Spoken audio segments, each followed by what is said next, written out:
السادة ممثلي وسائل الإعلام، أيها الحضور الكريم. غادي نبداو البرنامج ديالنا اليوم بكلمة أولى سيلقيها السي عبد الله جريد، président de l'association Agrotexus Massa. Il est également, comme vous le savez, président de l'ASPAM. سي جريد. شكرا سي إدريس. أولا أرحب بالجميع في هذا اللقاء التواصلي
عمل. إلا ما كانوش معنا شركاء أولين تابعين للإدارة العمومية كالبيئة كالفلاحة، كذلك البحث العلمي، كذلك الجامعة، كذلك الجمعيات المهنية. إذن هذه الكتلة لابد أن تتكون لتعالج هذا الموضوع العام والذي يخص عبوات المبيدات الفارغة. إذن ما نطولش عليكم باش ندخلوا في البرنامج. أمامكم كلش البرنامج اللي فيه واحد العدد ديال العروض اللي غادي تقدم، ولكن الأهم من هذا هو الخلاصة لكيفية التنزيل لنساهم في هذا المشروع البيئي الهام. خاصة أن البارح وغادي نتقاسم معكم واحد الرد، واحد الكاريكاتير خرج البارح في قضية الماء ورديت عليه، بأن كيعطيو الصورة ديال الفلاح وأنه رجل بورجوازي والسيجار وكيستنزف الماء ومسمينو الضيعات في الماء والضيعين من الماء. صورة أخرى وألمني بزاف ورديت عليه البارح في إسبريس، وغنتقاسم معكم هذا لأن ولات كتوجه واحد العدد ديال الأسهم للفلاحة في المغرب، ومع الأسف بأنها هي المكون الأساسي لجميع القطاعات. هذا اللي كتب هذه المقالة وبحاله كيمشي للمارشي كيلقى اللي بغا، كيلقى كذا، كيلقى هذه موجوده المائده ديالو عامره وكذا، ما كيعرفش كل اللي فرا، ما كيعرف بان الحلقه التائهه في هذه المسائل هو الفلاح بالدرجه الاولى، هو المحور، هو العمود الفقري، وهو اللي كيتلقى الضربات يوما عن يوم في ظل الاكراهات عديده مناخيه تسويقيه ماليه. اذا شي خصنا نتحزموا ليه كجمعيات هذا الخطاب والموجه الفلاح والسهام اللي هي كتضرب فيه خصنا نواجهوه بكل قوه وبكل كذا. هذاك الشيء اثر فيا البارح بزاف وفي البلاصه رديت عليه وحنا مستعد له. اذا حنا كنقوم بهذه هذه تسمى انجازات، ان الفكر عند المهني يتطور ويساهم في التنميه المستدامه، يساهم في الاستقرار، يساهم في فك العزله، يساهم في تدبير النفايات اللي مجالات اخرى عاجزه عليها. إذن وكيضع يده في يد الآخرين من أجل المصلحة. إذن خصنا تعطينا كرامتنا كذلك في هذا الشأن. إذا أشكركم على الحضور وأرد الكلمة للسي السفيري. شكرا. شكرا. كما لاحظتوا السي شطواني اللي هو الرئيس ديال كروب لايف ماروك ما حضرش معنا اليوم لظروف خاصه. غادي نعطي الكلمه للسي بوبكر الويلاني اللي هو لو ديريكتور اكزيكوتيف دو كروب لايف ماروك pour un mot d'ouverture.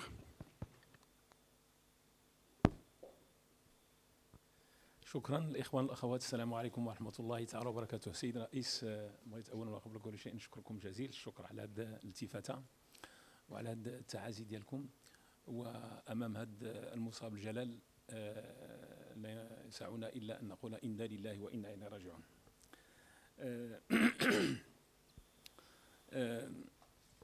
Monsieur le Président,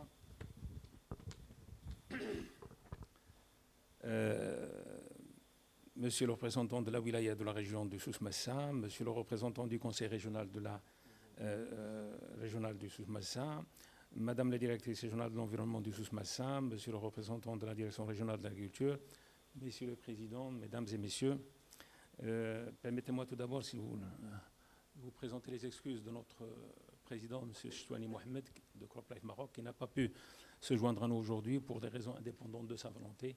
Il y a eu des obligations inopinées, malheureusement. Je tiens tout d'abord et avant toute chose à remercier bien vivement, au nom de notre président et au nom de notre association Crop Life Maroc, Monsieur le Président, Sijrid, Monsieur le Directeur, Sid Samim El Halima, qui pour leur soutien, leur support et pour le fait d'avoir bien voulu effectivement s'associer à nous, à Crop Life Maroc, pour mener à bien ce programme pilote de gestion des emballages vides de pesticides qui, je l'espère du fond du cœur, sera le prélude à la création d'une filière de gestion des emballages vides, Inch'Allah, de pesticides dans notre pays. Et pour ne pas trop tarder, je vous souhaite donc plein succès dans vos travaux et Allah ya'awnkoum. Merci. Merci, c'est Wilani. Avant de donner la parole, c'est Ahmed Shirmata, chef du service de l'environnement de la wilaya Souss-Massa. Je modère pas mal d'événements. C'est l'un des rares événements où la parité homme-femme est respectée. Je vous demande de les applaudir. Merci.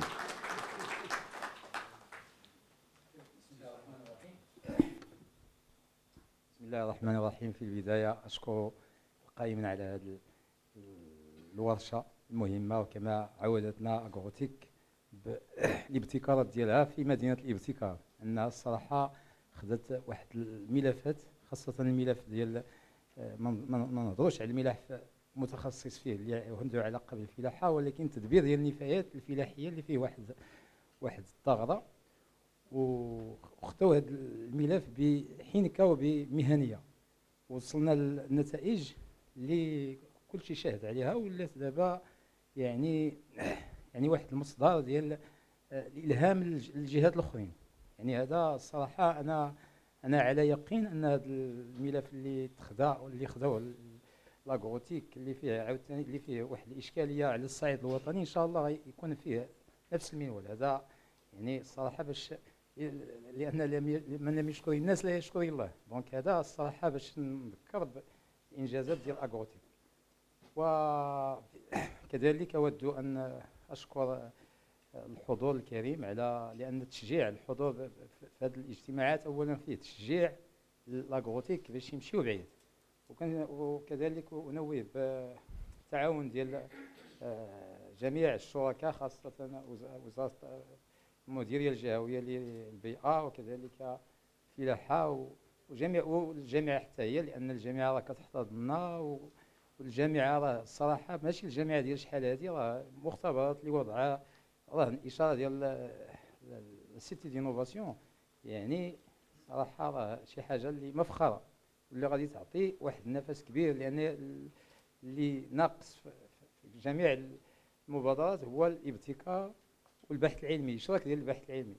وكذلك انوه بالاخوان الجهه حتى هي الصراحه الجهه هي الركيزه، هي لو غارون ديال لا ريوسيت ديال هاد لي بروجي، واتمنى للجميع ان نتولي ريوسي ان شاء الله، وشكرا.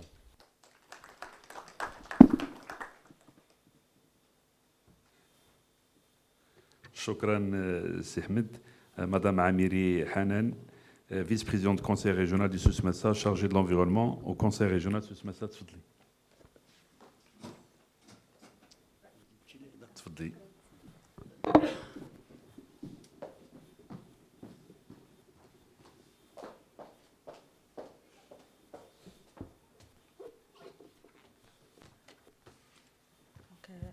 السلام عليكم جميعا.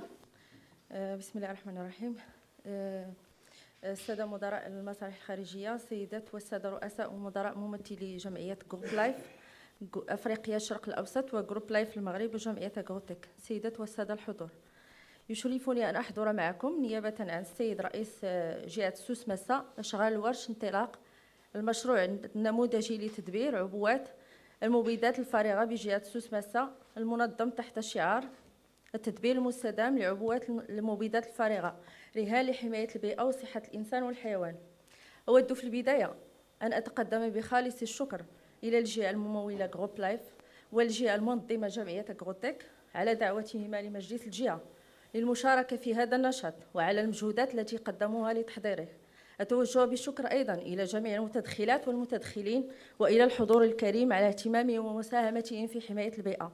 حضرات السيدات والسادة، لم يعد الشيء البيئي طرفا فكريا أو عنصرا ثانويا في التخطيط الاستراتيجي للبرامج التنموية، بل أضحى صلب هندسة النموذج التنموي الذي يأخذ بعين الاعتبار التوازن بين الأبعاد الرئيسية التالية. أولا، البعد الاقتصادي الذي يروم خلق الثروة وفرص الشغل وتعزيز جاذبية المجال الترابي لاستقطاب الاستثمار المنتج والذي يتميز بقوة التنافسية. ثانياً، البعد الاجتماعي التضامني الذي يجسد العدالة المجالية والاجتماعية في الخدمات والفرص وتقاسم ثمار المجهود التنموي بما يحقق شروط العيش الكريم لكل مواطن ومواطنة. بعد الاستدامة يتمثل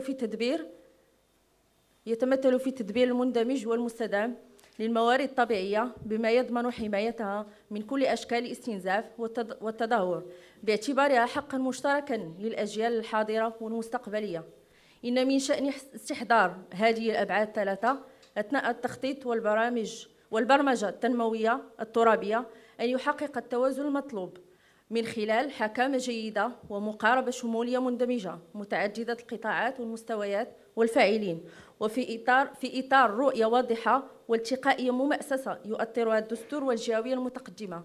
من هذا المنطلق قامت الجهة بإعداد التصميم الجهوي لإعداد التراب لجهة سوس-مسا، حيث تم تحديد 10 توجهات استراتيجية لتوجيه العملية التنموية بالجهة في أفق 25 سنة القادمة، انطلاقاً من نتائج التشخيص الترابي ومن الاستشارات الموسعة مع كافة الفاعلين الترابيين. يهدف هذا التصميم إلى ضمان الاستثمار المستدام والأمثل لمؤهلات الجهة وتثمين مواردها والرفع من جاذبية مجالها والرقي بتنافسيتها. وقد تمت ترجمة هذه التوجهات الاستراتيجية بحسب المجال والقطاع. على سبيل المثال، في مجال تدبير النفايات تم اقتراح المشروع المهيكل التالي: تنزيل استراتيجية تقليص النفايات وإحداث سلاسل من أجل تثمين النفايات وخلق فرص شغل في إطار اقتصاد التدوير. موازاة مع ذلك وتطبيقا لمقتضيات القانون 28/00 المتعلق بالنفايات والتخلص منها، ولا سيما المادة 10 منه والمرسوم رقم 683/92، فالجهة بصدد إعداد المخطط المديري الجهوي لتدبير النفايات الصناعية والطبية والصيدلية الغير الخطيرة والنفايات النهائية الفلاحية والهامدة. تضم الدراسة الخاصة بهذا المخطط 3 مراحل. المرحلة الأولى تشخيص الحالة الراهنة لتدبير النفايات، موضوع هذه الدراسة هذه المرحلة مصادق عليها. المرحلة الثانية تحليل استشرافي وتحديد سيناريوهات لتدبير الصناعية الطبية والصيدلية الغير خطيرة والنفايات النهائية الفلاحية والهامدة، كذلك في هذه المرحلة قد تم المصادقة عليها. ثالثاً، إعداد المخطط الجهوي لتدبير هذا النوع من النفايات في طور المصادقة، ويحدد هذا المخطط على الخصوص الأهداف المزمع تحقيقها فيما يتعلق بمعدلات جمع النفايات الصناعية والطبية والصيدلية غير الخطيرة والنفايات النهائية والنفايات الفلاحية والنفايات الهامدة والتخلص منها. المواقع الملائمة لإقامة منشآت تخلص من هذه النفايات وتخزينها مع مراعاة توجهات وثائق التعمير. كذلك جرد تقديري لمدة 5 سنوات ولمدة 10 سنوات لكمية النفايات المتوقع جمعها والتخلص منها حسب مصدرها وطبيعتها ونوعها. كذلك برنامج استثمار لنفس المدة يتضمن تقييما لتكاليف إقامة المطارح المراقبة ومنشآت معالجة هذه النفايات أو تخزينها أو تدويرها أو تثمينها، وكذا إعادة تأهيل المطارح غير المراقبة. أخيراً التدابير الواجب اتخاذها في مجال الإعلام والتوعية والإرشاد. كما انخرطت الجهة في اتفاقية تثمين نفايات الفلاحية البلاستيكية بشراكة مع وزارة الانتقال الطاقي والتنمية المستدامة، ولاية جهة سوس مسا، المديرية الجهوية للفلاحة سوس مسا، جمعية أغروتك سوس مسا بصفتها حامل المشروع. تهدف هذه الاتفاقية إلى دعم مشروع الإدماج السوسيو اقتصادي للعاملين المحليين في مجال تثمين نفايات الفلاحية البلاستيكية بجهة سوس مسا وتعزيز مختلف مكوناته الأساسية. ختاما أتمنى لكم النجاح والتوفيق في أعمال هذا الورش وفي جل مراحل تنزيل هذا المشروع النموذجي على أرض الواقع، والسلام عليكم ورحمة الله.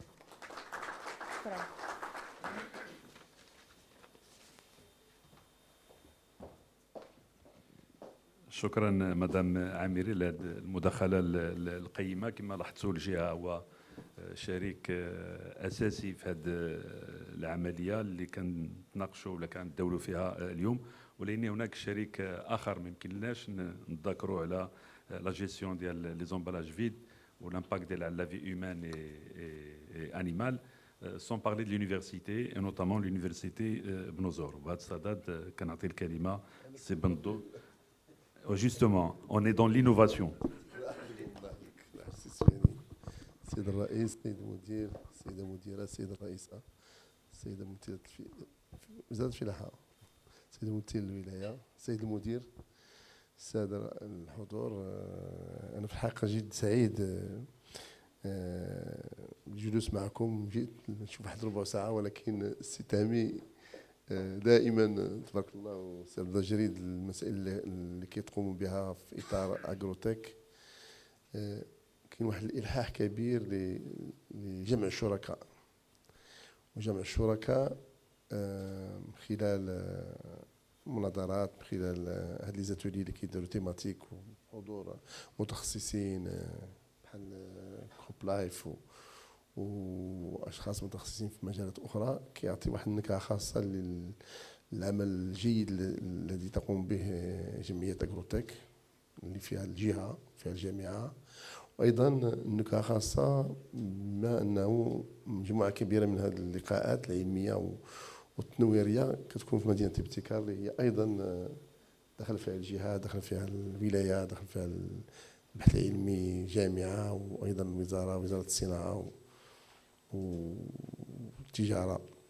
هذا العمل جبار اللي كتقوم به، وايضا مع مديريه ديال البيئه، حمايه البيئه، مهم جدا لانه الجهه ديالنا جهه فلاحيه بامتياز. كتعرفوا بانه المنتوج الفلاحي مبكر لكي كيتصدر لاوروبا وامريكا والبلدان الاخرى، كيعطي واحد ضغط كبير على الفلاح ديال المنطقه ديالنا اللي ما يمكنش يعمل بواحد الطريقه اللي هي عشوائيه، كتعمل بطريقه علميه اللي فيها لا راسيوناليزاسيون، لا الماء كما قال السيد الرئيس، ولا ايضا في لي زوتي اللي كيستعملوا منهم بواحد الدرجه كبيره بلاستيك كتعرفوه بانه ما كاينش دابا الفلاحه الا ما كاينش البلاستيك، لا سواء في السير ولا سواء في الكونتينر في اي حاجه. البلاستيك خرج واحد الماده اللي هي كبيره جدا.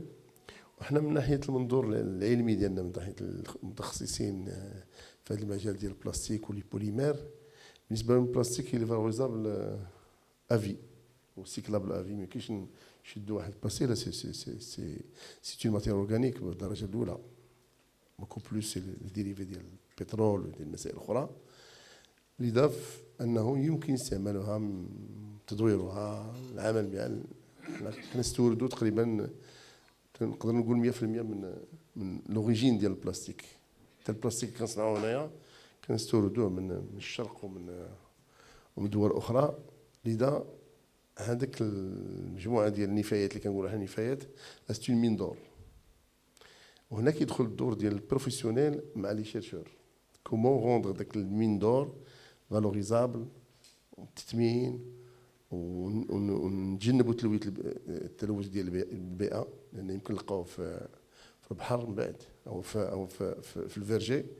يمكن واحد اون فوس مانوفر يمشي مع الواد السوس كتعرفوا ما كيجي جوج مرات ثلاثه في العام، ولكن كيعمل دي رافاج، كيجمع جميع النفايات اللي كترمى في الواد وفي الجوانب ديالو. يمكن نلقاو في البحر، يمكن نلقاو في السمك، يمكن نلقاو في بزاف ديال المسائل. لذا التثمين تنظن لو شوا دو لا تيماتيك تبارك الله عليكم.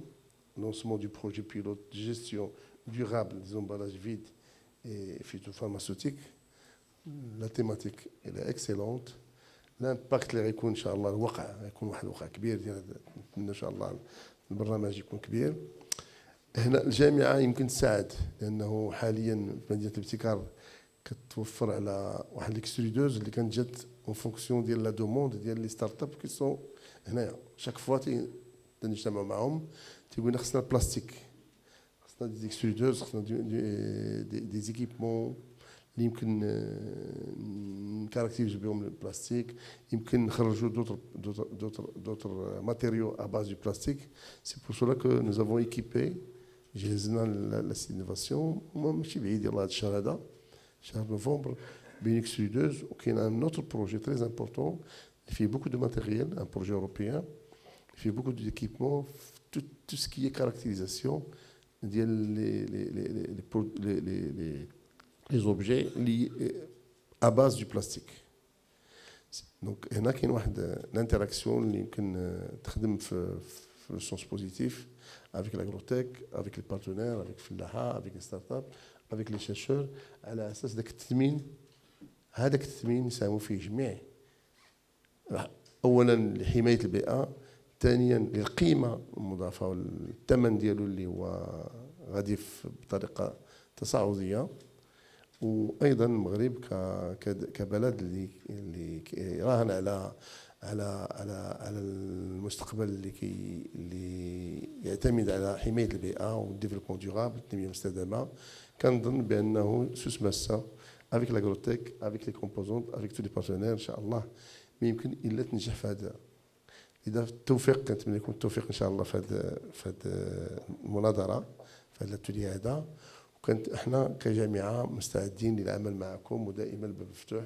وكنشكر جميع الشركاء والسيد الرئيس والجهة والفلاحة والأوبسيرفاتوار. شكرا لحفظكم.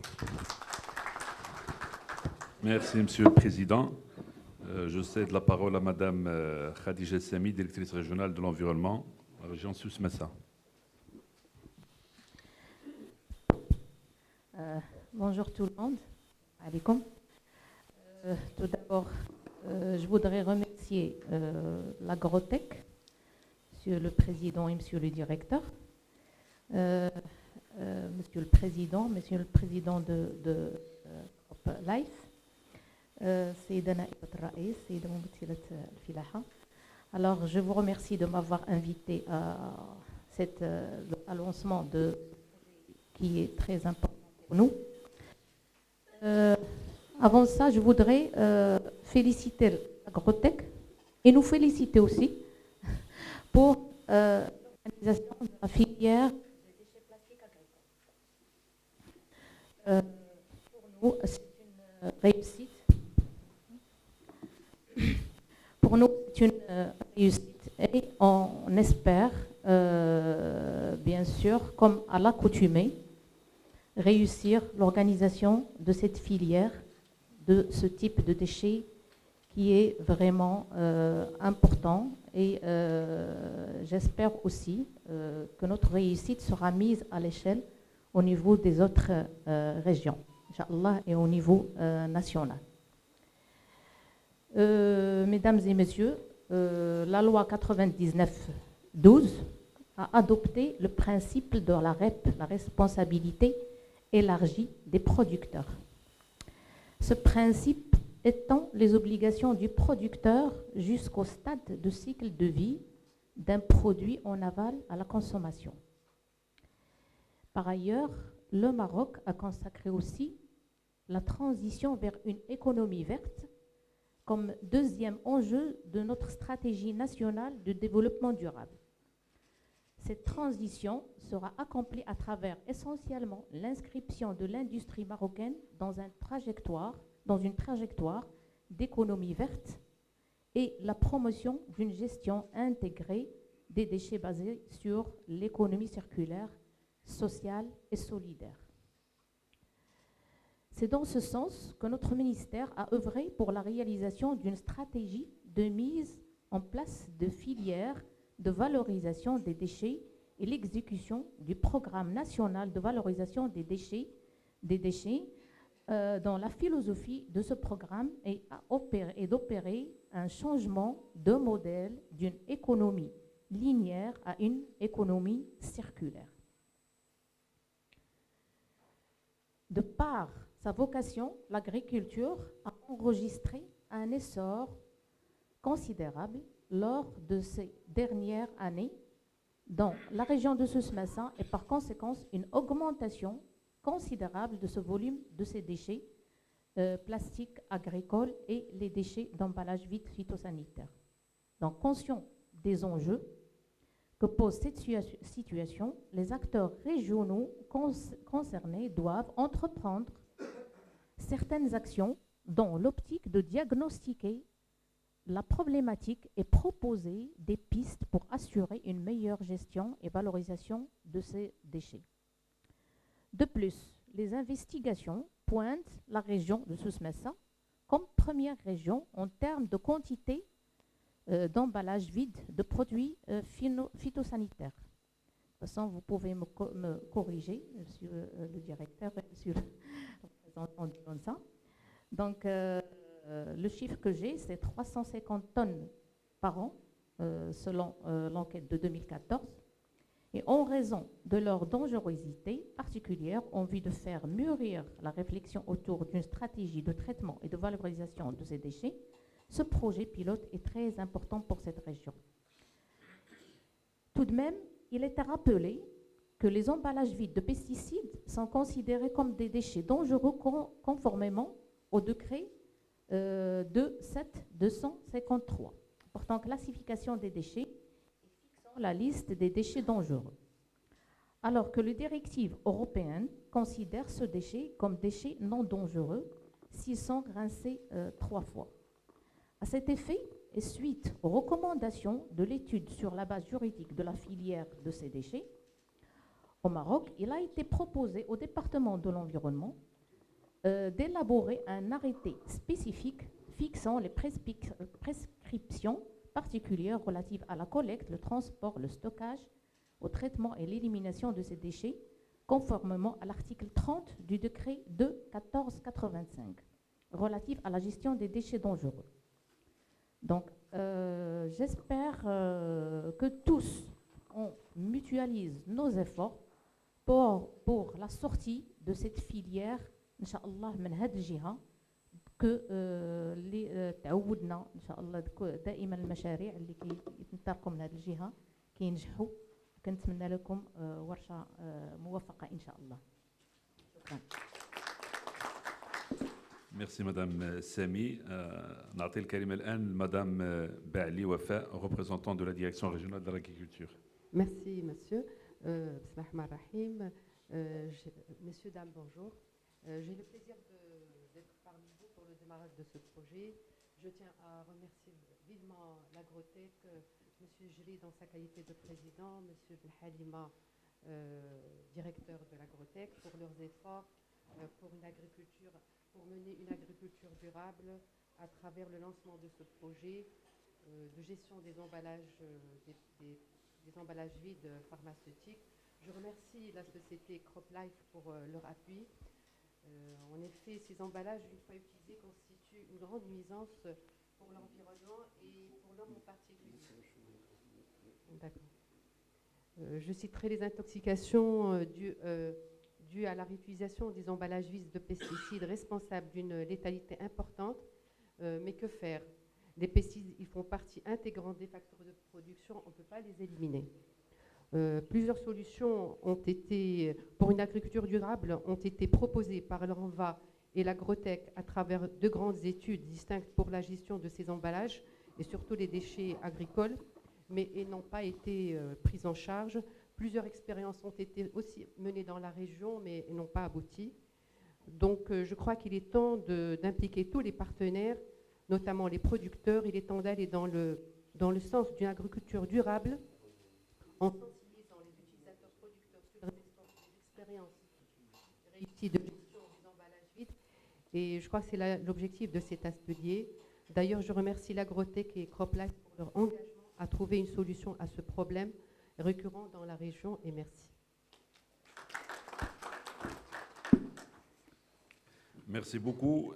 Alors là, on va attaquer le programme scientifique de cette journée après les mots d'allocution, d'ouverture. Donc nous avons d'ici jusqu'à 11 heures, heure prévue pour la pause, bien qu'on a commencé avec 15 minutes de retard. Mais les allocutions, on a respecté les 30 minutes. Bravo aux différents intervenants, y compris l'intervention imprévue de ces Bento. Alors, la première intervention, le thème est le suivant: les phytopharmaceutiques au Maroc, défis et perspectives. C'est M. Boubacar Louilani, directeur de CropLife Maroc, qui va la faire, et merci.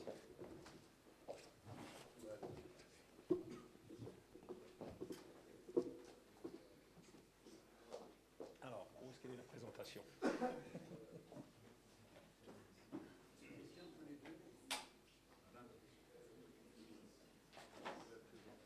La présentation pas j'ai compris.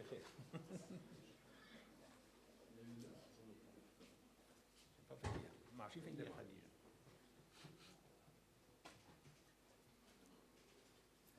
ديتيوها ولا شنو؟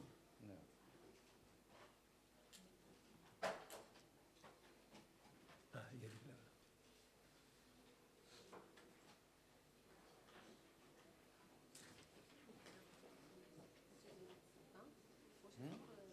ما بقيتش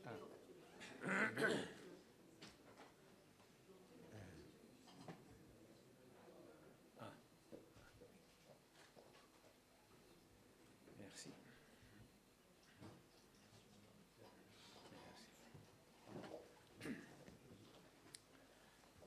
Messieurs, dames, bonjour. Donc, j'ai pour moi un immense plaisir et le privilège donc, de commencer cette présentation intitulée « Les phytopharmaceutiques au Maroc, défis et perspectives ». Mais avant de commencer, j'aimerais bien, pour ceux éventuellement qui ne me connaissent pas, donc je m'appelle Boubacar Louilani, je suis le directeur exécutif de l'association CropLife Maroc. Pour ceux et celles qui ne connaissent pas, CropLife Maroc, c'est une association qui a été créée en 1973. À l'époque, elle s'appelait Amifi. Et puis en 2006, on a changé tout simplement de nom. On s'appelle désormais CropLife Maroc parce qu'on est devenu membre fondateur de CropLife Africa et Middle East, qui est elle-même membre fondateur de CropLife Afrique et Moyen-Orient, qui est elle-même membre fondateur de CropLife International, qui constituait donc des sociétés multinationales importantes au Maroc. Nous sommes constitués de 24 sociétés membres qui sont devant vous et nous prenons une gestion éthique et responsable des produits phytopharmaceutiques. Alors, quand on parle de produits phytopharmaceutiques, la première question qui se pose, à quoi servent finalement les phytopharmaceutiques? Donc, si je vous pose la question, le commun des mortels va dire éventuellement que, bon, ça sert aussi pour combattre les ennemis des cultures, bien sûr. Ça sert pour protéger les récoltes contre les ravageurs. L'autre dira que ça sert aussi pour éviter des pertes de rendement. L'autre dira aussi que pour améliorer la qualité de production. Mais et tout cela, c'est connu, c'est au niveau finalement d'une ferme ou d'une exploitation, d'un domaine. Mais au niveau de l'État, pourquoi l'État autorise-t-il l'utilisation des produits phytopharmaceutiques? Eh bien, pour le connaître et pour le savoir, il va falloir effectivement revenir en arrière et savoir exactement quels sont les objectifs que nous nous sommes assignés à notre agriculture. C'est-à-dire que, je parle des objectifs stratégiques assignés à l'agriculture marocaine. Je ne parle pas des objectifs, par exemple, du plan Maroc vert ou là, du plan Génération Green, par exemple. C'est des étapes qui sont très, très importantes, mais je parle des objectifs stratégiques de l'agriculture marocaine, eh bien, parmi les objectifs stratégiques de l'agriculture marocaine, il y a assurer la souveraineté alimentaire du pays. Et j'ai mis en rouge la souveraineté alimentaire du pays parce que c'est un terme qu'on vient juste de l'utiliser et de l'employer, parce que par le passé, souvenez-vous, effectivement, vers les années 60-70, on parlait juste d'assurer, disons, l'autosuffisance alimentaire pour les produits de base, tels que le blé, le sucre et l'huile. Et puis ça a évolué, 20 ans après, on s'est dit non, il faut assurer l'autosuffisance alimentaire pour tous les produits agricoles. Et puis ça a évolué et on a commencé à dire il faut assurer la sécurité alimentaire. Il fut un temps où l'État marocain se disait non, c'est pas la peine de payer aux agriculteurs les 240 ou les 300 dirhams que l'on paye pour le quintal de blé, il vaut mieux l'importer donc du Canada ou de la France ou de je ne sais pas où pour pouvoir éventuellement, donc au lieu de ça nous coûterait beaucoup plus cher effectivement de le payer aux agriculteurs. Mais maintenant, malheureusement, les choses ont complètement changé et la donne a changé avec ce qui se passe maintenant en Russie, en Ukraine, avec la guerre, avec la conjoncture actuelle mondiale. Tous les pays, comme vous le savez très bien, l'Ukraine et l'URSS sont parmi maintenant les pays les plus importants producteurs de blé. Eh bien, avec cette guerre, eh bien, on s'est trouvé devant la difficulté d'approvisionnement en denrées céréalières, par exemple. Et donc, chaque pays a commencé un petit peu à repenser à sa stratégie, à commencer à se dire il vaut mieux effectivement que l'on produise nous-mêmes ce que l'on mange. Et donc, c'est la raison pour laquelle on commence un petit peu à parler de la souveraineté alimentaire. Donc, assurer la souveraineté alimentaire du pays, peut-être à n'importe quel prix, parce que comme vous le savez très bien, en Europe, par exemple, les agriculteurs sont subventionnés, pourvu qu'ils produisent, pourvu qu'ils demeurent dans leurs exploitations. À n'importe quel prix, mais pas n'importe comment. Donc c'est tout à fait normal, le pays a évolué, notre pays a évolué, et donc on voudrait aussi donc, produire et assurer la souveraineté alimentaire du pays, tout en protégeant la santé des citoyens et des animaux, et c'est légitime, c'est tout à fait normal. Mais aussi en préservant notre environnement. On a commencé un petit peu, effectivement, à penser aux générations futures. Et quand je dis préserver l'environnement, il y a tout là-dedans. Pas uniquement en qualité, mais aussi, par exemple, préserver les ressources hydriques et les ressources naturelles de notre pays. Maintenant, en face de ces objectifs que nous avons assignés donc, à notre agriculture, il y a ce qu'on appelle des contraintes, malheureusement. Il y a des difficultés auxquelles il faut faire face. Donc, il y a parmi les premières difficultés que nous avons, c'est bien sûr la population marocaine qui est en cesse en croissance. En pleine croissance, souvenez-vous, eh bien, selon le HCP, en 1974, on était juste 16 millions de Marocains, 16 millions et de Marocaines. En 1994, c'est-à-dire 20 ans après, on est devenu 26 millions de Marocains et de Marocaines. 2015, 34 millions. Et 2030, 39 ou 40 millions. En 2050, on sera, Inch'Allah, 43 millions de Marocains. Il n'y a pas que ça, en face de la population qui est sans cesse croissante. Et encore, le Maroc, comme vous le savez très bien, la fertilité maintenant un petit peu a diminué. Les gens ne se marient plus, les jeunes ne se marient plus, et même si quand ils se marient, ils ne veulent plus avoir d'enfants. C'est pas comme peut le passer avec 6-7 familles nombreuses, alors que maintenant les jeunes d'aujourd'hui, il a un ou deux enfants, là c'est largement suffisant, et la conjoncture bien sûr oblige. Alors, parmi ces contraintes, il y a aussi les surfaces agricoles utiles du pays.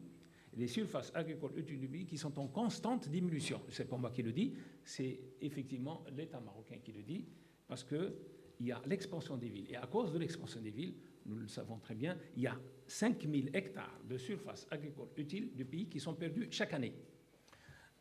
Agadir n'était pas comme ça, Marrakech, Meknès, Fès, enfin tout autour il y avait effectivement des jardins, des fermes, des exploitations, et c'est les meilleures terres qui partent pour les lotissements, et c'est tout à fait normal parce que les gens, on a tous changé, les habitudes ont changé. Avant, on voulait effectivement que c'était la famille, tout le monde restait dans la même maison. Maintenant, dès qu'on se marie, on veut avoir son appartement et son chez-soi, etc.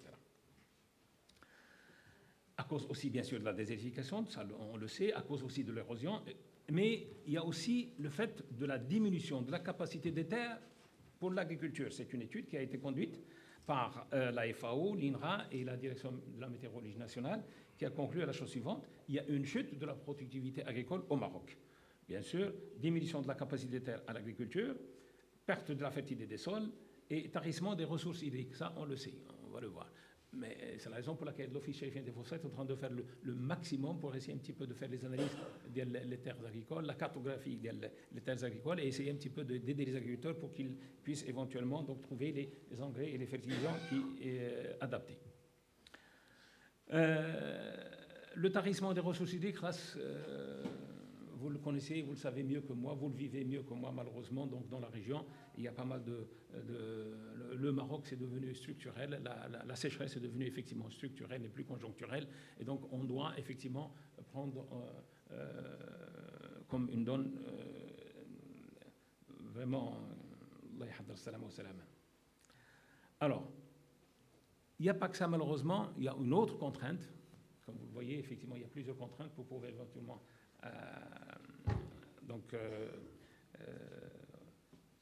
réaliser notre objectif. Il y a aussi le gaspillage alimentaire. D'après les études et d'après les statistiques, au Maroc, selon une étude du Haut Commissariat au Plan publiée en 2012, les ménages marocains dépensent 34,5% de leur budget pour la nourriture. Et 30%, c'est-à-dire le tiers de ce budget, est perdu en gaspillage. Les sachets ou داكشي ديال الزبال اللي كنخرجوا داك النفايات اللي كنخرجوا لا حول ولا قوه الا بالله. دابا les enfants ديالنا ne veulent plus manger le pain ديال اللي بات نهار ولا alors que par le passé effectivement le pain ديالنا الله يرحم الحسن ثاني كان il a mentionné ça, كان الخبز ديالنا الا بقى واحد السيمانه ولا شي حاجه on faisait donc داكشي كنقولوا داك التختوخه ولا شي حاجه et puis كناكلوا. alors maintenant ce n'est plus possible. دابا الدراري الا بغاو ياكلوا شي حاجه خصك تشريها لهم، خصها تكون سخونه وصلات على بيسينو لا واحد داكشي. et c'est la raison pour laquelle الله يجزيكم بخير j'attire votre attention sur le fait effectivement que les gens qui font داك ما عرفتش كنسميوهم داك الناس اللي كيمشيو للزبال وداكشي وكيديروا الله يجزيكم c'est des gens qui nous rendent un grand service. Ils font déjà un tri. Et ce tri-là est très important. C'est un grand service qu'ils rendent à la nation. C'est un métier qui effectivement qui est noble. Effectivement. Donc, ce qui veut dire qu'en face de tout cela, eh bien, l'hectare, un agriculteur qui avait un hectare en 1974 devait produire de quoi nourrir disons 2 Marocains, 1 Marocain et demi, vu que la population était, disons, à 16 millions déjà. Alors, vu que les surfaces agriculture ont diminué, vu que la population a augmenté, 20 ans après, le même hectare, le même agriculteur doit produire 2,5 pour nourrir 2,5 de Marocains. Ensuite, en 2015, le même hectare, le même agriculteur, 3 Marocains et demi, et en 2030, on sera obligé. C'est-à-dire l'agriculteur d'Yana doit effectivement produire pour nourrir à peu près 4 Marocains. Eh bien, l'équation à résoudre est simple. Comment assurer la sécurité alimentaire du pays et nourrir une population marocaine en pleine expansion, tout en protégeant la santé des citoyens, des animaux et en préservant notre environnement? Eh bien, il y a pas d'autre choix que d'intensifier la production des cultures. Intensifier la production des cultures, pas n'importe comment bien sûr. Intensifier la production des cultures en se basant sur les nouvelles technologies de production, chose que pas mal d'agriculteurs ici dans la région font, tabarakallah alayhum. La lutte intégrée, qui est très très importante, et bien sûr, parmi ça, il y a l'utilisation raisonnée et judicieuse des pesticides. Donc ça veut dire qu'en d'autres termes, nos agriculteurs doivent apprendre à produire plus avec moins sans nuire à autrui. Ceci dit, on va commencer maintenant à parler de... les gens parlent des phytopharmaceutiques, etc. Malheureusement, nous n'avons pas d'études statistiques fiables étatiques, mais nous avons des estimations. Nous estimons que le marché des pesticides, d'une manière générale, parce que comme vous le savez très bien, il n'y a pas que les phytopharmaceutiques, il y a aussi les produits d'hygiène, les produits de l'industrie et l'hygiène publique, etc. Alors, donc le marché est estimé à peu près à 2 millions de dirhams. 2 milliards de dirhams. Pardon. 2 milliards de dirhams. Il y a les pesticides agricoles qui font à peu près 70%. Ça, malheureusement, ça a changé. 1 milliard 400. Hygiène publique à peu près 450. L'hygiène animale 100. Et l'usage industriel 3%. Je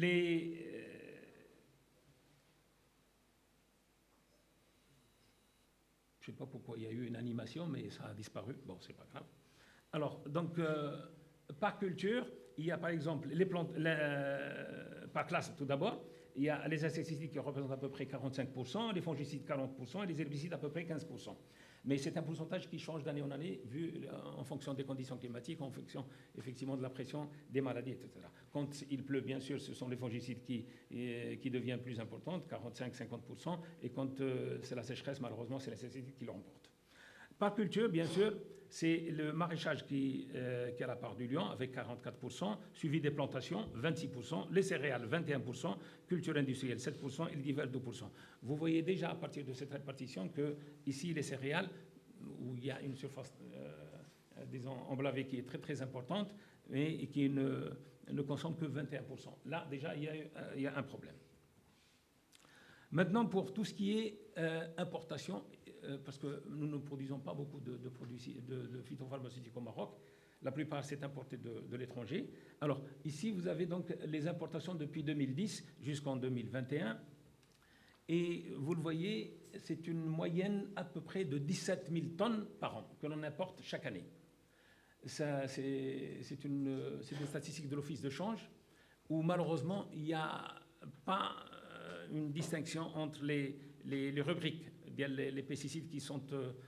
c'est nous, à notre niveau, nous avons fait quelques sélections et c'est la raison pour laquelle, en tous les cas, peut-être que ça se rapproche un petit peu de la réalité, entre 10 à 15% de plus ou de moins. Donc il y a une moyenne de 17 000 tonnes avec un record vers les années 2015-2016 de 23 à 25 000 tonnes. C'était uniquement des importations spécifiques pour des marchés spécifiques. Autrement, c'est 17 000 tonnes en moyenne. Très bien. En valeur, c'est à peu près 1 milliard de dirhams. C'est à l'importation, c'est-à-dire donc la différence entre 1 milliard et 1 milliard 400 de tout à l'heure, c'est donc la marge que se partagent, disons, les importateurs, les distributeurs, les revendeurs, etc. Alors maintenant, on va jeter un coup d'œil sur la consommation par pays des phytopharmaceutiques en kilos et par hectare. C'est une information qui date depuis quelques années déjà. Et comme vous le voyez très bien ici, attention, il ne faut pas me comprendre à l'envers, je ne vous montre pas ça pour que je vous dise, par exemple, le Maroc n'utilise que 1,5 kg par hectare, comme vous le voyez très bien, il est en premier, c'est 1,5 kg par hectare. Ça ne veut pas dire pour autant que je vous dis, alors non, il faut y aller, non, loin de là. En arrière, je vous montre ça à titre de comparaison. Donc, comme vous le voyez très bien, le champion qui utilise le plus de produits phytosanitaires à l'hectare, c'est le Costa Rica. Et qu'est-ce que l'on importe de Costa Rica? La banane.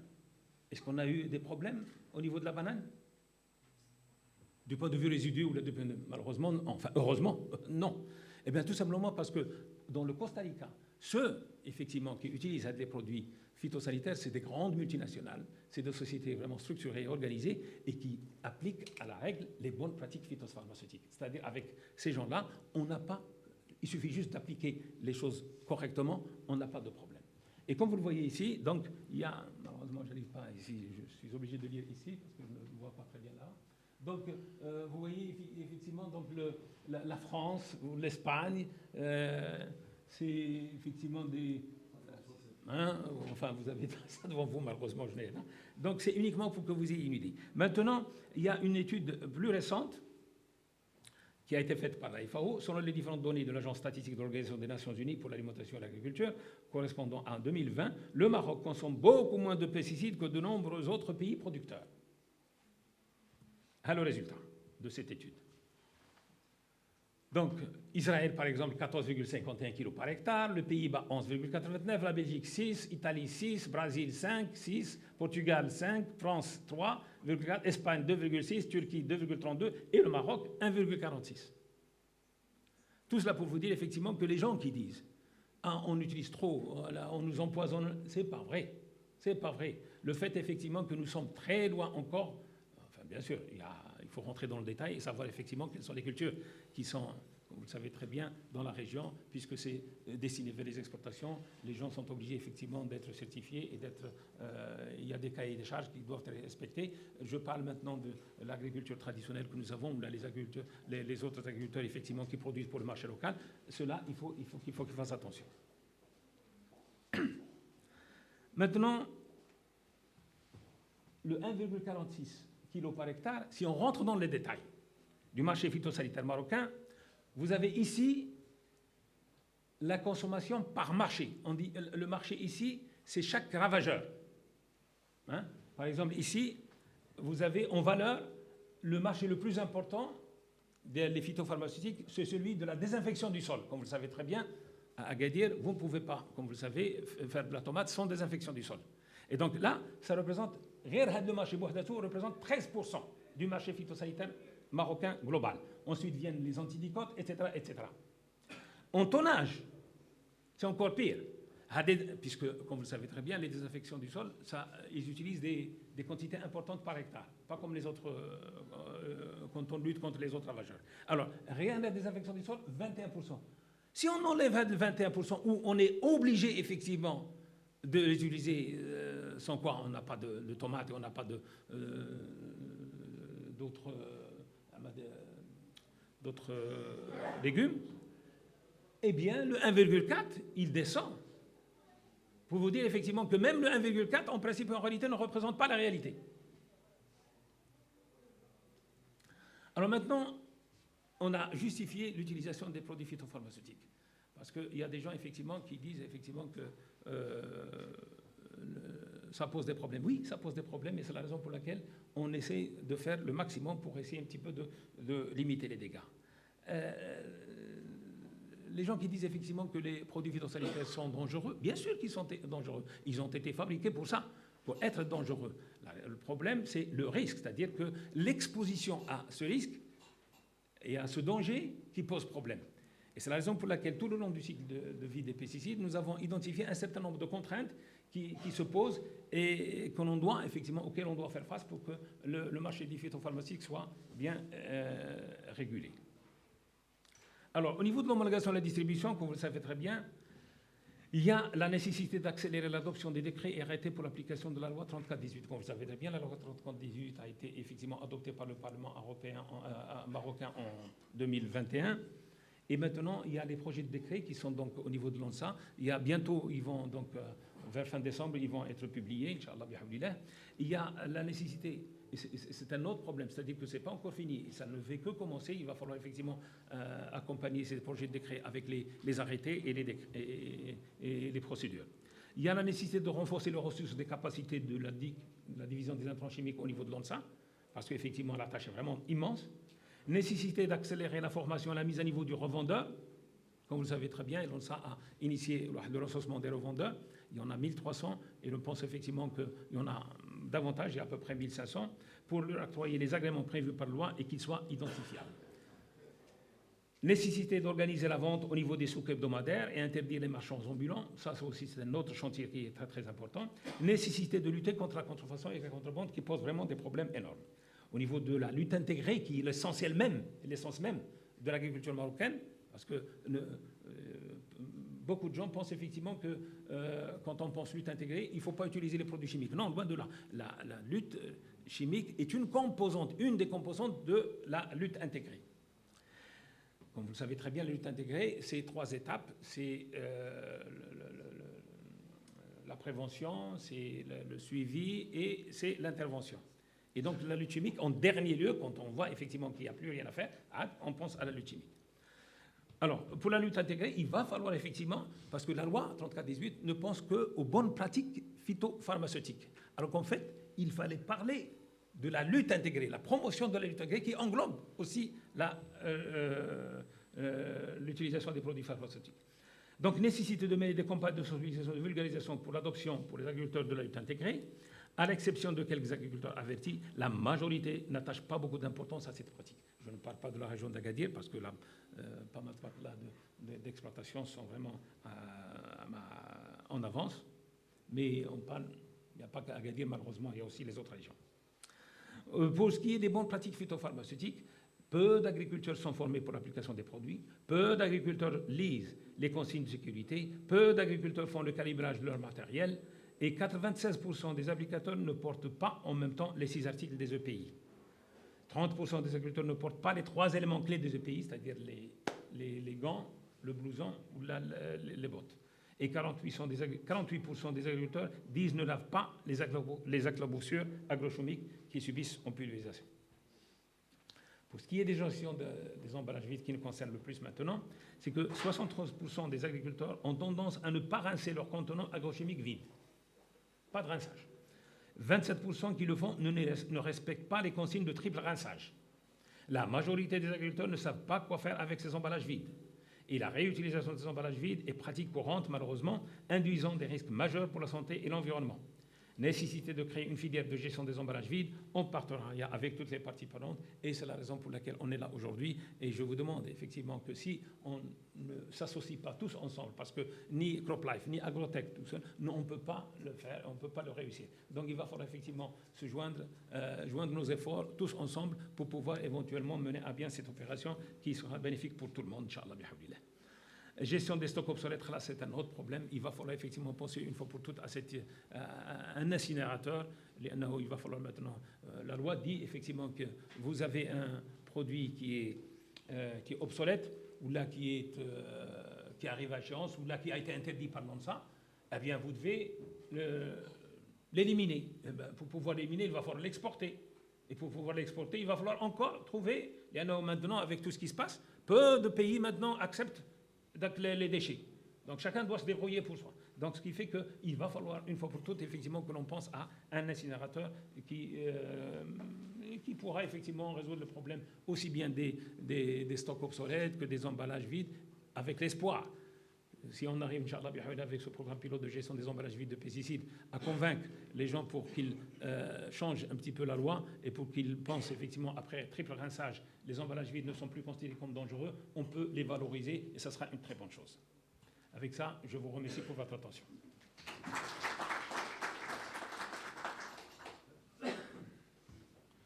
Vous conviendrez avec moi pour dire que c'est un excellent exposé, très clair, limpide et simple à comprendre. Je pense rien que ce thème mérite une journée à part entière, notamment quand on parle de gaspillage alimentaire et les personnes qui font le tri. Et là, comme on est dans la cité d'innovation, il y a quelque chose à faire pour les jeunes ou les futurs entrepreneurs et créateurs d'entreprises. Concernant votre dernière intervention, je ne peux pas m'empêcher, comme vous l'avez fait, de saluer l'excellent travail que font les exportateurs de fruits et légumes et les organismes de contrôle qui subventionnent en quelque sorte le marché local. Et quand vous dites 1,46 kg par hectare, il y a quelque chose sur laquelle on doit communiquer, les producteurs, les associations doivent communiquer pour rassurer davantage notre population. D'autres contraintes, formation professionnelle oblige, il y a la contrainte RH. C'est vrai, le stress hydrique, c'est la problématique maintenant, mais la disponibilité de la main-d'œuvre est la deuxième problématique, ou du moins, comment rendre attractif le travail dans le secteur agricole. En tout cas, merci Louilani. Sans tarder, je demande à Mme Khadija Sami, directrice régionale de l'environnement, Susmassa, pour venir ici pour faire son intervention sur la valorisation des déchets plastiques agricoles et la réglementation en vigueur au Maroc. Dans le programme, le débat est prévu en fin de journée, mais si on arrive à dégager un petit budget temps avant la pause café, je donnerai la parole à la salle. Merci.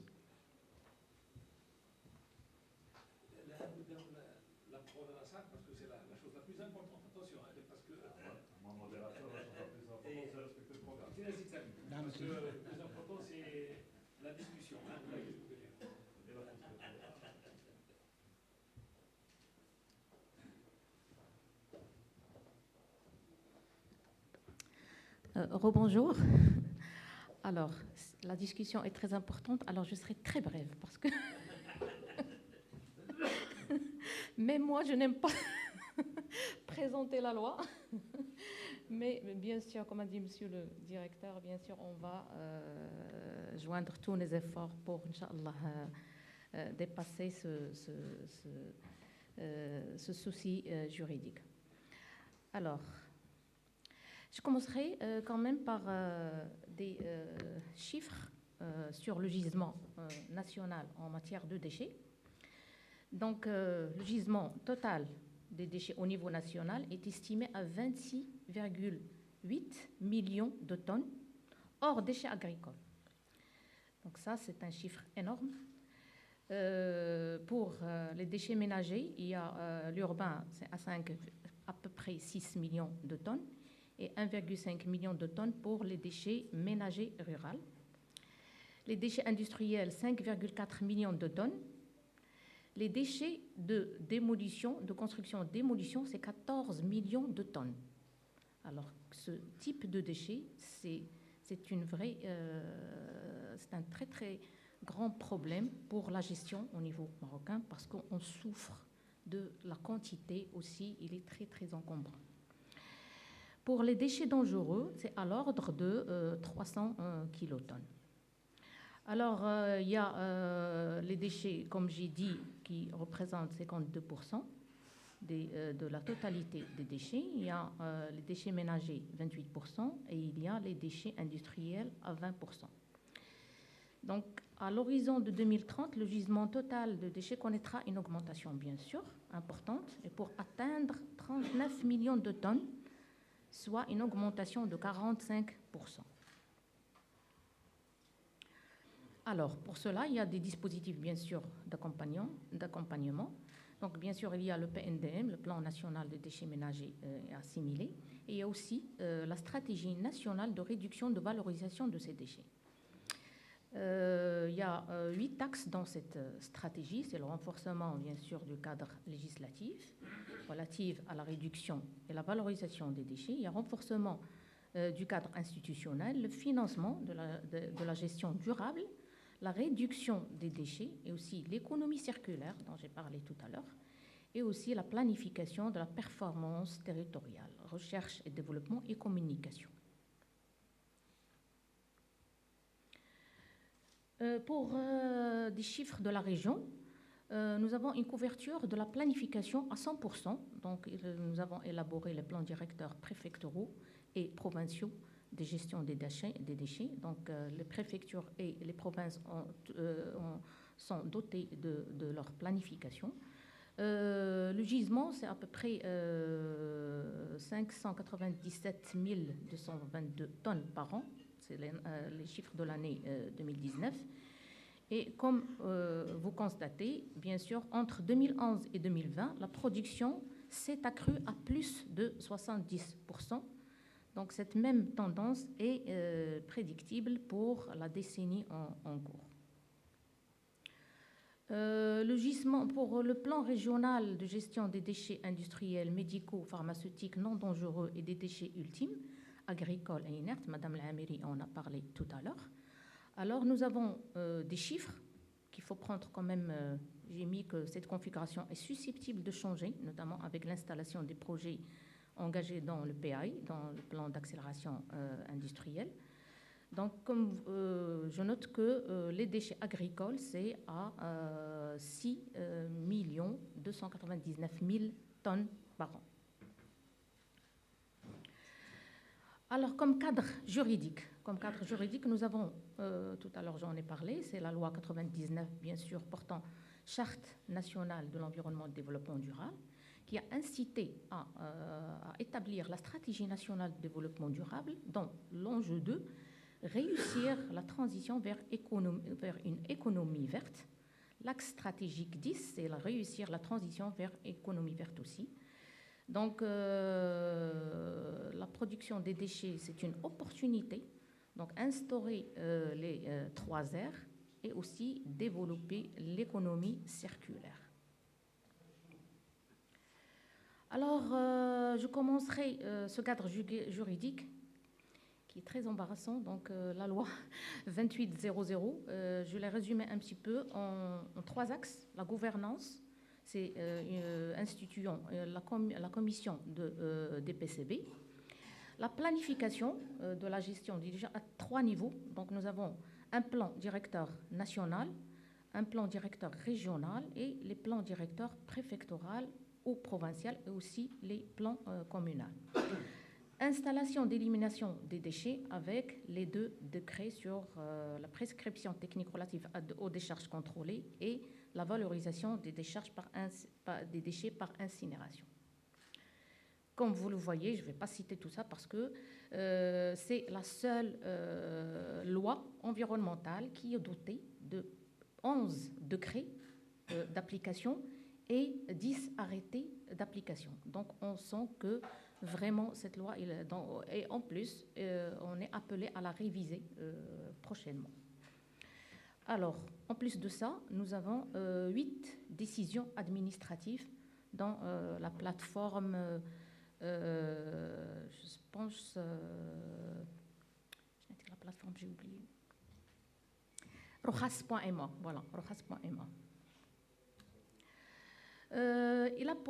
Cette loi a pour objectif la prévention de la nocivité, tout d'abord, bien sûr, des déchets, la réduction de leur production, l'organisation de la collecte, transport, stockage de façon écologiquement rationnelle, aussi la valorisation des déchets par le réemploi, le recyclage ou toute autre opération visant à obtenir des déchets matériaux réutilisables ou de l'énergie, planification, comme on a parlé, et information du public sur la nocivité des déchets et aussi la mise en place d'un système de contrôle de répression.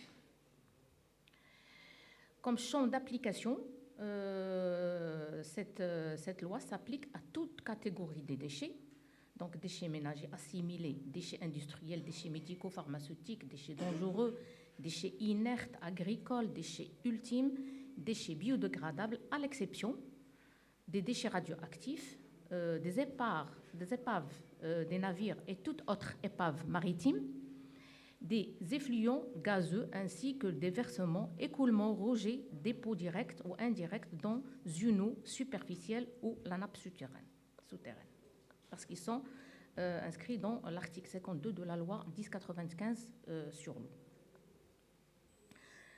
On définit les déchets dangereux comme toute forme de déchets qui, par leur nature dangereuse, toxique, réactive, explosive, inflammable, biologique, bactérienne, constituent un danger pour l'équilibre écologique tel que fixé par les normes internationales dans ce domaine ou contenu dans des annexes complémentaires. Ça, c'est l'article 3 de la loi. La gestion des déchets dangereux. Donc, vous constatez que je parle que sur les gestions des déchets dangereux. Alors, les déchets dangereux ne peuvent pas être traités en vue de leur élimination ou leur valorisation que dans des installations, bien sûr, spécialisées. La collecte, le transport des déchets dangereux sont soumis à une autorisation du ministère après la concertation avec une commission, l'agriculture, la santé et le transport. Aussi, ces déchets, donc le transport de ces déchets à partir du site de production doit être effectué dans des emballages et des conteneurs qui portent des étiquettes identifiant clairement et visiblement ces déchets. Le transport des déchets dangereux doit être accompagné d'un bordereau de suivi comportant bien sûr des informations concernant l'expéditeur, le transporteur, etc. Aussi, ces déchets ne peuvent pas être mélangés avec d'autres catégories de déchets. Et bien sûr, toute personne qui produit, collecte, stocke, et ainsi de suite, doit disposer d'un contrat d'assurance couvrant sa responsabilité professionnelle. Les mouvements transfrontières des déchets dangereux par les articles de 42 à 47. Donc, interdiction d'importation et de transit des déchets dangereux à travers le territoire national, l'importation des déchets dangereux généré par les activités des zones franches d'exportation peut être autorisée par l'administration. L'exportation des déchets dangereux et non dangereux est subordonnée à une autorisation délivrée sous réserve du consentement de l'accord écrit de l'État intéressé. Et finalement, tout mouvement transfrontière des déchets doit être couvert par une assurance ou un cautionnement ou une garantie financière. On m'a dit de vous parler des infractions. Je vous assure, je n'aime pas ça. Mais je dois en parler quand même. Donc, par les articles 70, 71, 72, 73 jusqu'à peut-être 80, jusqu'à 81.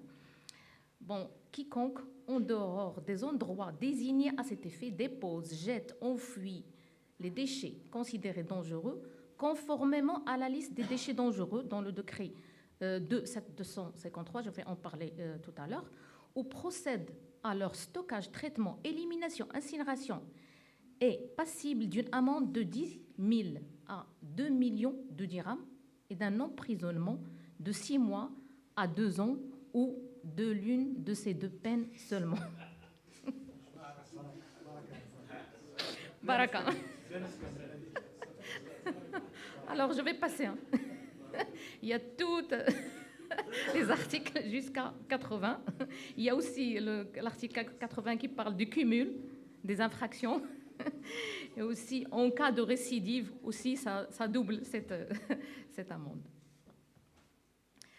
Alors, il y a le décret 214/85 relatif à la gestion des déchets dangereux.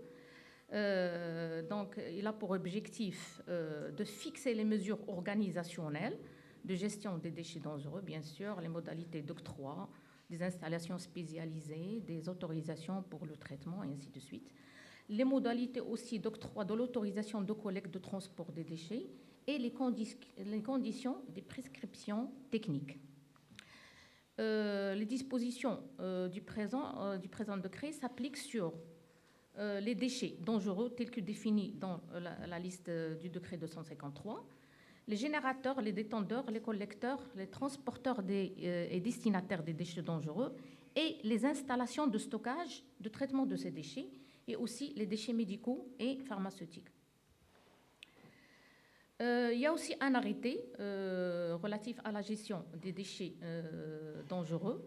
Donc, il parle de fixer le modèle de registre, le modèle du rapport et aussi du plan interne et la demande de l'autorisation. Alors, c'est le décret 253 portant classification des déchets et fixant la liste des déchets dangereux. Donc, nous avons, juste ce décret qui parle de la classification des déchets, s'il est considéré comme des déchets ou non. Donc, ces déchets sont inventoriés et classés en fonction de leur nature, de leur provenance, dans un catalogue marocain des déchets. Et considéré comme déchets dangereux, tout déchet présentant une ou plusieurs caractéristiques de danger fixées dans l'annexe 2. Et les déchets dangereux dont la liste est fixée sont désignés par DD.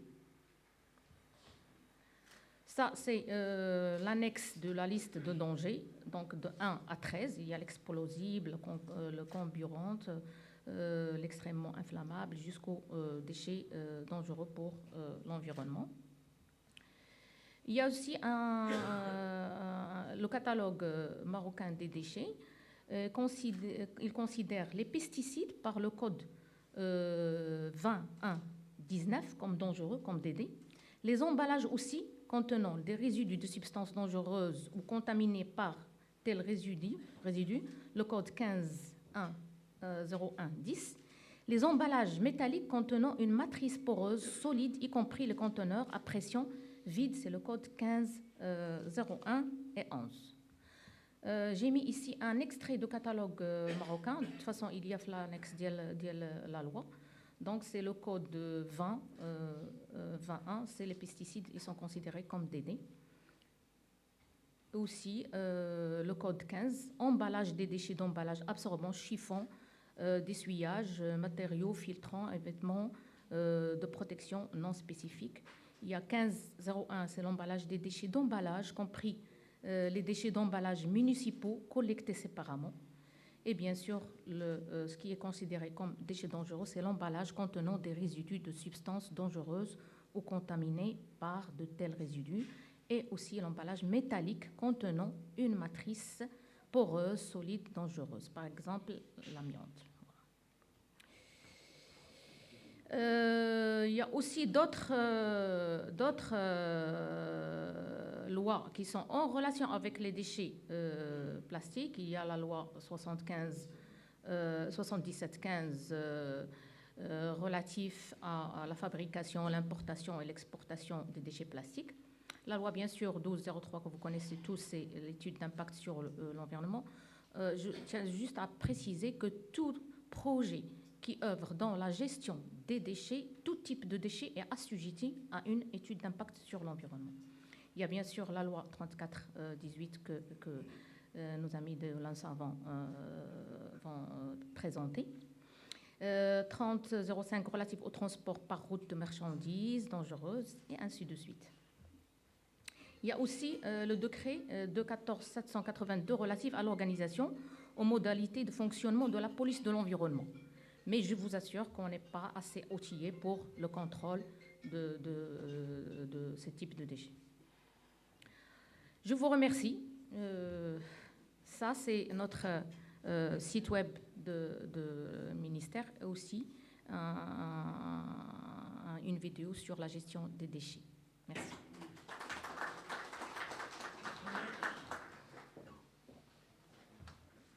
Merci, Madame Sami. Comme vous l'avez remarqué, on a tous besoin d'un cadre réglementaire, légal, institutionnel pour gérer quoi que ce soit, notamment la gestion des déchets ou la pratique phytosanitaire d'une manière générale, du moment qu'on parle du secteur agricole. Vous l'avez remarqué qu'il existe une stratégie nationale avec sa déclinaison préfectorale et régionale. Comme vous l'avez remarqué dans le programme, il y a le cadre juridique, réglementaire et tout. Vous avez entendu même les acteurs politiques parler ce matin, mais il y a une question qui me taraude. Peut-être je la poserai en fin de journée à Ben Halima. C'est qui le moteur? Qui va piloter tout ça et comment? Mettons cette question dans le congélateur. En attendant, je donne la parole à Nourdine Hatim, chef du service de la protection des végétaux, Susmessa, pour nous parler de la loi 3418 et les bonnes pratiques de gestion des phytopharmaceutiques. C'est bien de passer de pénalités aux bonnes pratiques. C'est Hatim.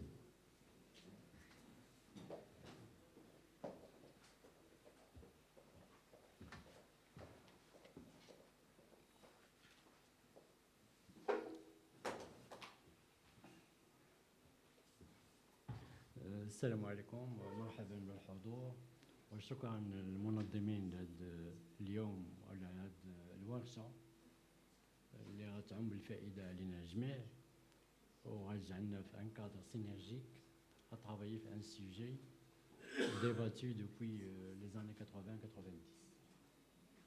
Donc c'est un sujet qui me tient à cœur.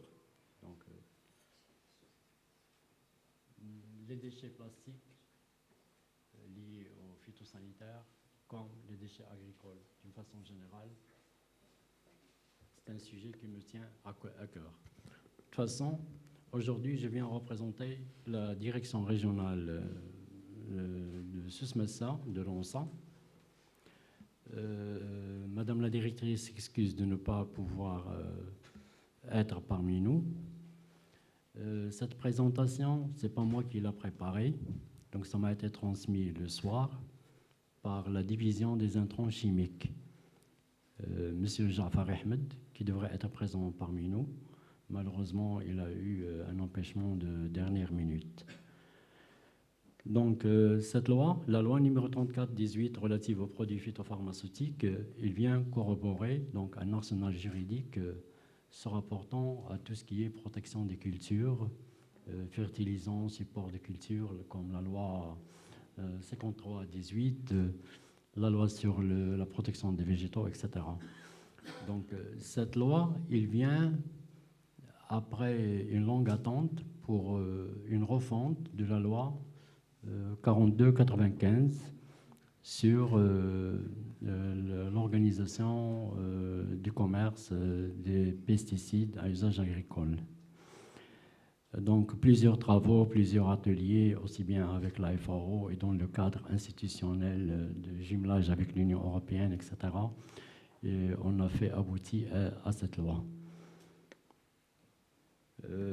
Donc ma présentation ne va pas être de présenter l'ensemble des articles de la loi, car c'est 85 articles,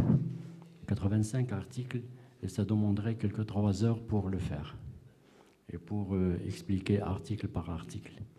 Donc hier, j'ai passé en revue toute la loi pour savoir, pour mieux la connaître, parce que c'est récent. Sa publication date du mois de juillet 2021. Très bien. Donc ça va être une présentation synthétique de l'essentiel du contenu de la loi. Donc la loi, comme vous voyez, donc, elle s'applique aux produits phytopharmaceutiques, PPPS, aux adjuvants, substances actives, phytoprotecteurs et les synergistes. Je pense que je ne vais pas passer à la définition de chaque objet parce que ce n'est pas la raison d'être aujourd'hui. En même temps, donc, la loi elle présente le système d'approbation des substances actives. Donc on passe à l'approbation, c'est différent de la loi 42-95. Donc on passe à l'approbation des substances actives. Et les phytoprotecteurs et les synergistes, pour lesquels il devrait y avoir des listes d'approbation de ces matières actives, de ces phytoprotecteurs et des synergistes. La loi, donc, elle définit les conditions d'autorisation de mise sur le marché, les AMM, sur le marché des produits phytopharmaceutiques et des adjuvants. Elle donne aussi les conditions pour la réalisation des expérimentations relatives aux produits phytopharmaceutiques et des adjuvants. Donc les conditions d'agrément, des autorisations et tout ça. Donc, les agréments des activités d'expérimentation des pesticides et des adjuvants, ce sont des agréments qui sont donnés sur une durée qui ne dépasse pas les 5 ans, sur la base de dossiers techniques, de dossiers administratifs, de qualifications et de visites des lieux, des structures, etc., des expérimentateurs qui devraient être agréés pour le faire, que ce soit des institutions de recherche, que ce soit des privés, des sociétés morales. Comme il définit donc les conditions pour les agréments des activités en relation avec les pesticides, les produits, pas les pesticides, les produits phytopharmaceutiques et des adjuvants, aussi bien donc pour la fabrication, le reconditionnement, l'importation, la distribution en gros, la distribution au détail, et aussi pour les prestataires de services pour leur utilisation, c'est-à-dire les prestataires qui peuvent faire des traitements ou l'application des pesticides. Ils devraient être agréés. En plus, cette loi, il vient nous avec un plus, et ce qui bloquait un peu le système, l'ancien système, en matière d'agrément des distributeurs, des revendeurs. C'est actuellement donc après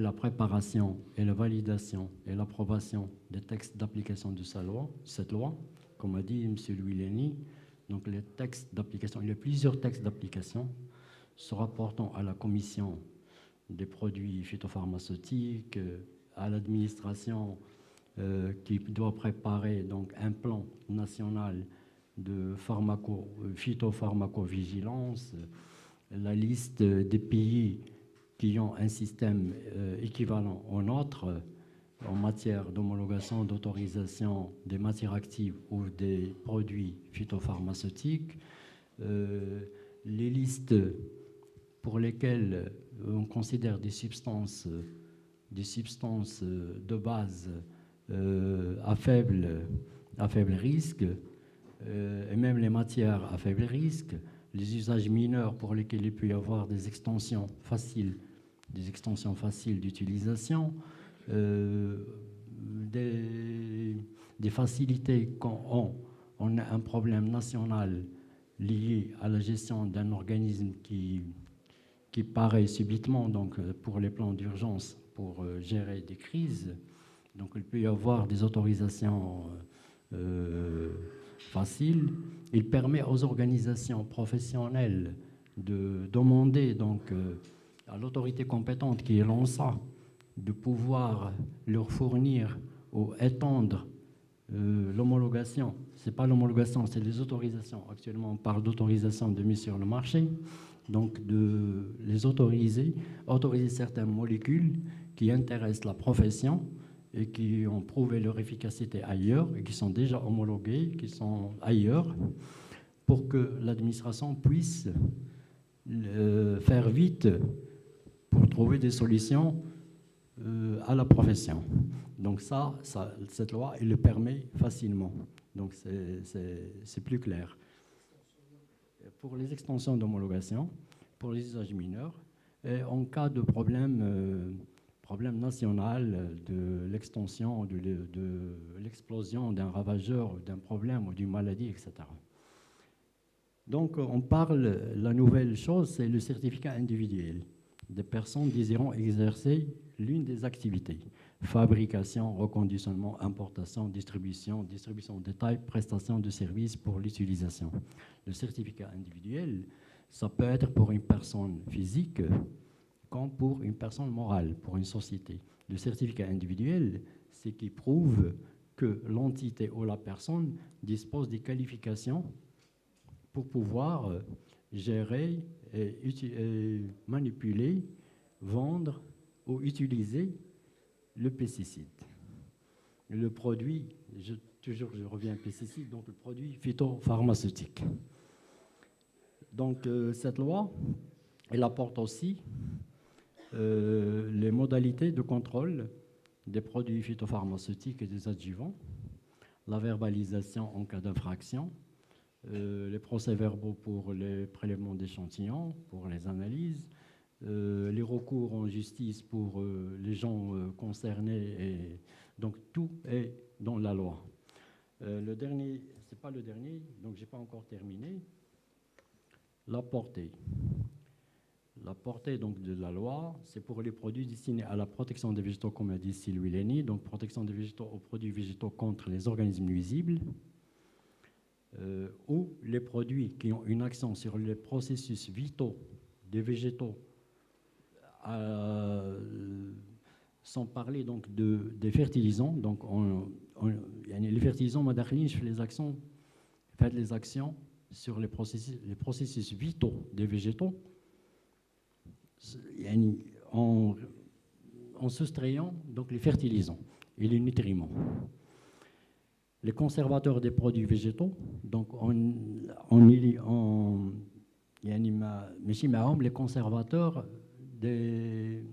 conservateurs d'aliments.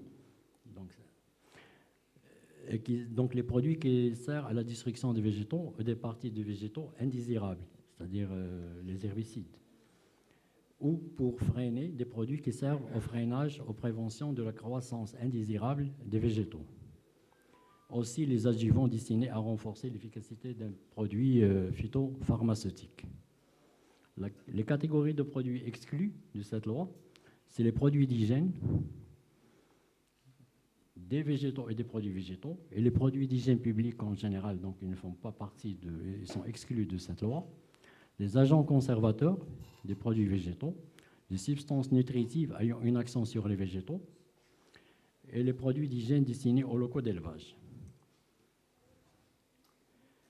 Donc, cette loi, il donne les dispositions quant à l'évaluation des produits phytopharmaceutiques. Pour l'approbation des matières actives ou pour les autorisations de mise sur le marché. Donc, tout d'abord, l'évaluation et approbation des substances actives, phytoprotecteurs et synergistes qui peuvent entrer dans la composition d'un produit phytopharmaceutique. Il y a aussi l'évaluation et les autorisations de la mise sur le marché des produits phytopharmaceutiques contenant le ou les substances actives déjà approuvées et listées. Donc ces listes, ils peuvent connaître d'éventuelles actualisations par l'autorité compétente en fonction de ce qu'ils peuvent montrer comme effet sur la santé animale, la santé humaine, la santé animale et l'environnement, comme s'il y a eu des changements suite aux données scientifiques récentes sur l'impact de la molécule. Donc ces listes, ils peuvent être actualisées, comme s'il s'agit de nouvelles molécules. Donc il peut y avoir ajout à la liste de autres matières actives. Tout ça en consultation avec la commission des produits phytopharmaceutiques. C'est-à-dire l'autorité compétente ne fait pas toute seule, ne procède pas toute seule à ces actions. Donc l'interdiction, donc prochainement, donc il y aura la définition d'une liste de tous les coformulants qui sont inacceptables, à effet inacceptable, qui ne doivent pas entrer dans la formulation du pesticide. C'est une liste déjà qui sera bannie pour la formulation des pesticides ou des adjuvants qui peuvent nuire, donc surtout donc les coformulants qui peuvent nuire à la santé humaine, animale ou l'environnement. Cette loi, elle apporte aussi certaines dispositions relatives, disons indirectement, à l'incitation à la mise sur le marché des produits phytosanitaires à faible risque. Parce que pour ces produits, il leur est donné donc une autorisation, une approbation, une autorisation d'une durée qui arrive à 15 ans, au lieu de 10 ans pour les autres matières actives.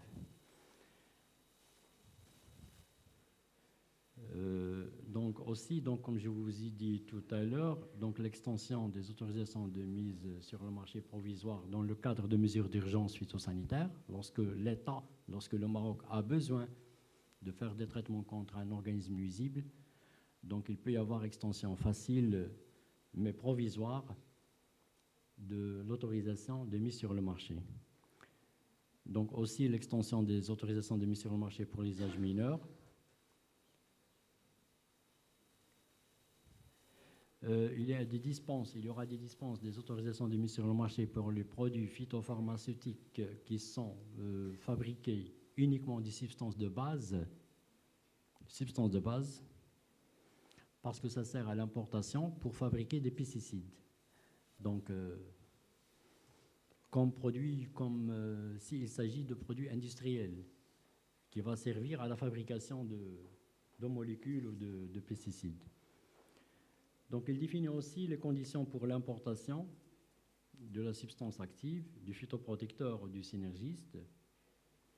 Il donne aussi quelques exigences concernant l'étiquetage et l'emballage, notamment pour l'emballage, l'article 40-41, pour ce qui est des spécifications de l'emballage et même de l'étiquetage, et même la prohibition, donc l'interdiction de l'usage des emballages vides des produits phytopharmaceutiques, les utilisations, autres utilisations. Il y a un article, on va revenir sur en cas d'infraction. Et pour la question de l'emballage vide. Et lorsqu'on constate, il y aura constatation de l'utilisation d'emballage vide de produits phytopharmaceutiques pour un autre usage. La réévaluation à tout moment des produits phytopharmaceutiques et adjuvants mis sur le marché, chaque fois que des éléments ou informations portent sur leur effet potentiel sur la santé humaine, animale ou sur l'environnement. L'instauration des délais de grâce pour les pesticides, pour les produits phytopharmaceutiques et adjuvants expirés ou ayant fait objet de retrait d'AMM, d'autorisation de mise sur le marché, pour des raisons autres que la santé, que de santé humaine ou de santé. Donc là, il peut y avoir des durées, des délais. Il y a une année pour l'importation, il y a 2 années pour l'utilisation. Donc c'est des délais suffisants pour liquider donc, les stocks existants.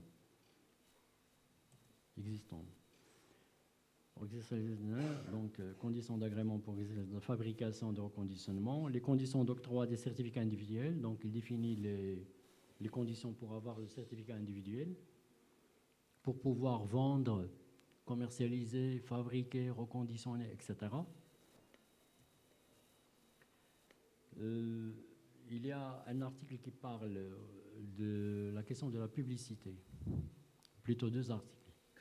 Donc la publicité qui devient interdite dans les milieux publics, elle devrait être restreinte uniquement au lieu de vente des pesticides ou bien destinée directement aux professionnels avec toutes les indications sur les consignes de sécurité et les consignes de traitement et tout. Donc ça va devenir interdit. Avec les textes d'application, ça va être interdit. Les affichages sur la route et tout ça, donc ça va être banni. Interdiction de toute allégation faisant état de propriété fertilisante. On peut trouver sur le marché des fertilisants, les gens disent « Ah, c'est intéressant pour les nématodes ». Donc les allégations faisant état de propriété fertilisante, c'est-à-dire ou bien des déclarations, des fausses déclarations. On déclare que c'est un fertilisant, mais à l'intérieur, il y a autre chose. L'obligation de la tenue des registres. Ça, c'est très important pour avoir la traçabilité de toutes les opérations menées pour une molécule, une matière active ou un produit phytopharmaceutique, depuis l'importation jusqu'au consommateur, l'utilisateur final. L'obligation pour le détenteur d'un produit phytopharmaceutique ou d'un adjuvant à signaler les effets potentiellement nocifs de son produit. C'est-à-dire le détenteur d'une matière active ou d'un produit, il doit pas mettre en garde, mais informer l'autorité compétente des répercussions du mauvais usage ou de l'utilisation de sa molécule avec les précautions qu'il faut prendre et tout. Donc, une grande partie de la loi est liée au contrôle du commerce des produits phytopharmaceutiques et des adjuvants. Donc, le contrôle est assuré par les agents habilités de l'ONSA.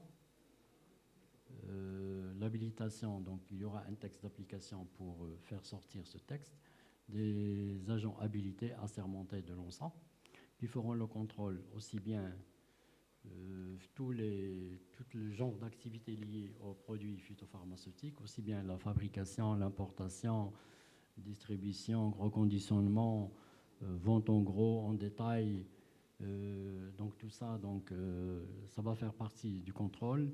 Ça a été dit lors d'un exposé que l'ONSA souffre d'un manque de ressources humaines, c'est vrai, donc j'espère qu'on verra des jours meilleurs, Inch'Allah, pour avoir des ressources humaines compétentes pour suivre ce dossier. Donc, il y a des dispositions relatives aux données ou des informations fausses ou trompeuses. Donc là, c'est pour suspendre ou retirer donc des autorisations des AMM ou pour retirer des autorisations, des approbations, pour des approbations de matière active. Donc, cette loi, il renvoie à la loi 2800 qui a été expressément, le temps. J'arrive. Renvoie à la loi 2800 relative à la gestion des déchets et à leur élimination. Les principales dispositions, donc parmi ces principales dispositions, tout emballage ayant servi de contenant pour les produits phytopharmaceutiques ou les adjuvants est considéré comme un déchet, au sens de la loi précitée numéro 2800. et doit être éliminé par son détenteur à ses frais et risques selon les conditions et modalités fixées par voie réglementaire. Fixées par voie réglementaire. Donc on attend le texte d'application. Le détenteur, c'est vous. Et ça peut être la société, ça peut être même la société qui le vend. Ça peut être l'importateur, ça peut être le fabricant, ça peut être le reconditionneur, etc. aux différentes activités. Le dit emballage ne doit pas être réutilisé pour contenir tout autre produit ou substance, et en particulier des produits alimentaires ou des aliments pour animaux. Sans préjudice des sanctions, donc ça c'est les sanctions. On a parlé de sanctions dans la loi 2800, mais il y a des sanctions dans la loi 3418. Cumulées avec, en cas de récidive inférieure à 12 mois, donc c'est le double de la sanction. Et les sanctions, s'il y a plusieurs ces différentes infractions, il peut y avoir la somme des sanctions. Donc sans préjudice des sanctions plus sévères prévues par le code pénal, parce que lorsqu'il y a intoxication, donc ça devient pénal, c'est beaucoup plus grave, et puni d'un emprisonnement de 2 mois à 2 ans, et d'une amende de 100 000 dirhams à 500 000 dirhams, ou de l'une de ces 2 peines seulement quiconque réutilise les emballages des produits phytopharmaceutiques ou des adjuvants. C'est très fort. Merci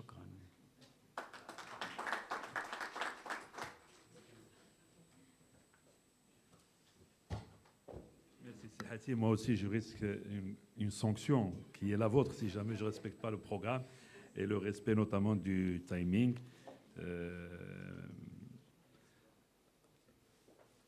On a 15 minutes de retard.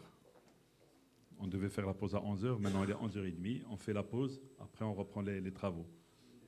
C'est bon, merci.